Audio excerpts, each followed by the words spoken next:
Good morning student, welcome to Education Center.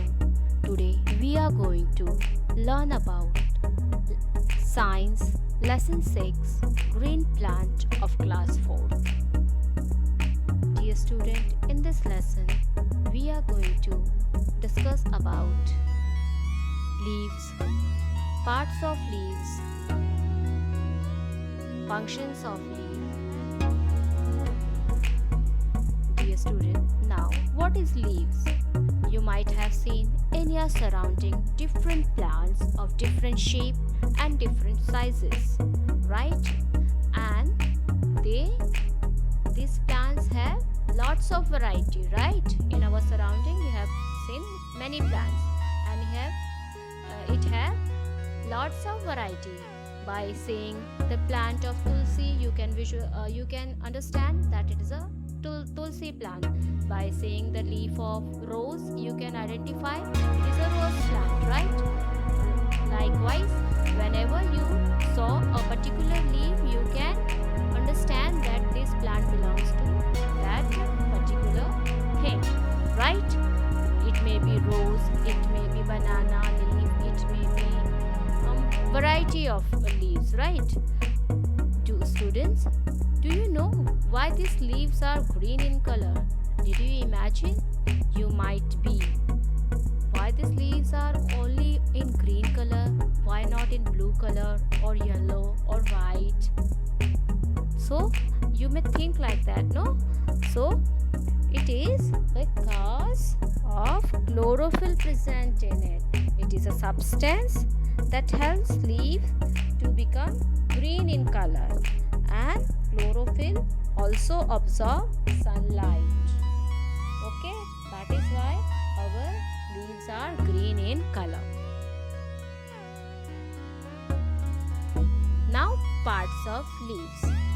So whenever you saw a leaf, you just see it very thoroughly. You will visualize that it have different parts. First one is vein, that is called midrib or a side vein. Second one is leaf blade and leaf stalk. So we will discuss in detail. Now parts of leaf.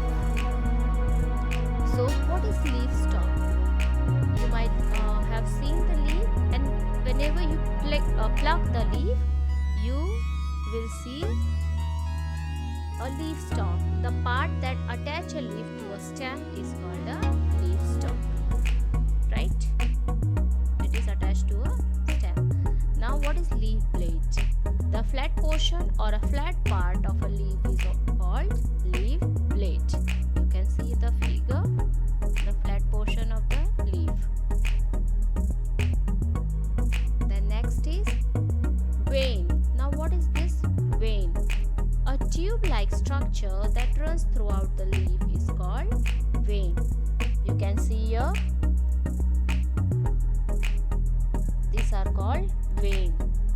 It is a tube-like structure which run throughout the leaf. Okay.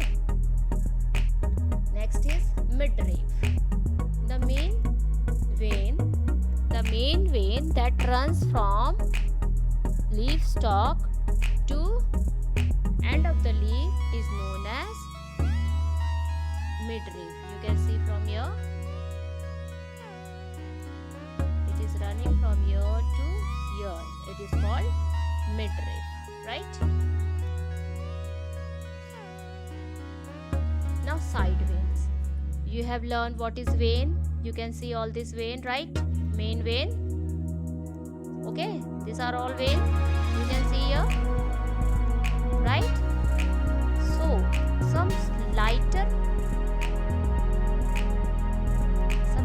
color veins are passing through this vein. You can see here, right?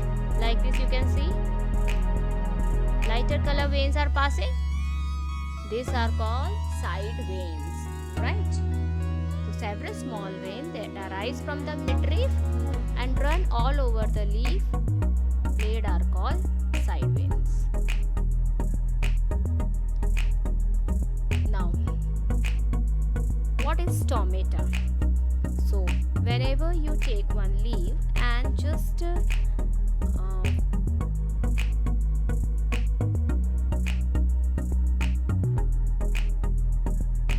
Now take a leaf and you just see in a microscope, you will see a round shape, small holes on the leaves, right? That is known as tiny holes, that is known as stomata. Now what is this stomata? It is a small holes on the leaves through which air enters and help the plant to breathe. So we can see the definition. Stomata is a tiny opening mostly found on the undersurface of the leaves are generally called stomata. Gases such as oxygen and carbon dioxide enters and go out of the leaf through stomata, right? So stomata absorb carbon dioxide and gives out oxygen. Now what is the functions of leaf? A leaf generally performs the following function. It prepares food for the plant. It prepares food for the plant by using water present in the roots of the plant, minerals present in the soil of the plant, and carbon dioxide present in the atmosphere with the help of presence of sunlight and chlorophyll. Now, it helps the plant to take in. What does it do? It helps the plant to take in carbon dioxide and gives out oxygen during photosynthesis during through stomata. Okay, some leaves also store extra food for future. Now students, I hope you understand the chapter very nicely. Thanks for watching. If you like my video, please subscribe to Education Center, like, share and press the bell icon for more notification. Thank you guys for watching. And this is the part 1 of chapter 6. In the next part, I will discuss the rest of the chapter. Thanks for watching once again.